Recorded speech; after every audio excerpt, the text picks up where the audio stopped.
ফলের মধ্যে থাকা প্রাকৃতিক শর্করা রক্তে মিশ্রিত হওয়ার পর শরীরের প্রতিটি অঙ্গের কর্মক্ষমতা তো বাড়েই, সেই সঙ্গে মস্তিষ্ক সজাগ হয়ে ওঠে। ফলে সার্বিকভাবে শরীরের সচলতা বৃদ্ধি পায়। বেশিরভাগ ফলে উপস্থিতি ভিটামিন সি, অ্যান্টিঅক্সিডেন্ট এবং অন্যান্য উপকারিতা উপাদান দেহের ভিতরে রোগ প্রতিরোধক শক্তি বাড়িয়ে দেয়। ফল আমাদের স্বাস্থ্যের জন্য খুবই উপকারী। প্রতিটি মানুষের প্রতিদিনের খাদ্য তালিকায় যে কোনো ধরনের একটি ফল অবশ্যই থাকা উচিত। নিজের সুস্বাস্থ্যর জন্য চলুন জেনে নেওয়া যাক।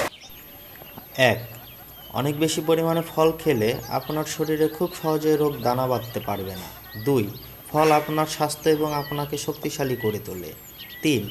প্রায় সকল ফলেই থাকে পানি, যা আপনার ত্বককে সুস্থ এবং নরম রাখতে সাহায্য করে। 4. প্রতিটি ফলে থাকে অ্যান্টিঅক্সিডেন্ট, যা শরীরে খারাপ ব্যাকটেরিয়াগুলোর বিপরীতে কাজ করে থাকে। 5.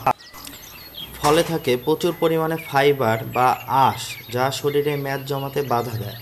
ফলে আপনি খুব সহজে মোটা হবেন না। এর সাথে ফাইবার কোলেস্টেরলের মাত্রা নিয়ন্ত্রণে রাখতে সাহায্য করে। 6. ফল আমাদের শরীরে বিভিন্ন রকম ভিটামিন এবং মিনারেলের ঘাটতি পূরণ করে থাকে। 7. ফল নিয়মিতভাবে খাওয়ার ফলে আপনাকে স্বাস্থ্যকর এবং দারুণ দেখাবে। 8. ব্রেনের কার্যকারিতা বৃদ্ধিতেও ফল কাজ করে থাকে। 9. ফল সম্পূর্ণই একটি প্রাকৃতিক উপাদান, তাই ফল খাওয়ার ফলে আপনি অনেক বেশি এনার্জি পাবেন এবং সুস্থ অনুভব করবেন। 10. ফল আপনার হজম শক্তি বৃদ্ধিতে সাহায্য করে বলে আপনি থাকবেন পেটের সমস্যামুক্ত। এই জন্যই আমরা আজ থেকে সকলেই নিয়মিত ফল খাবো।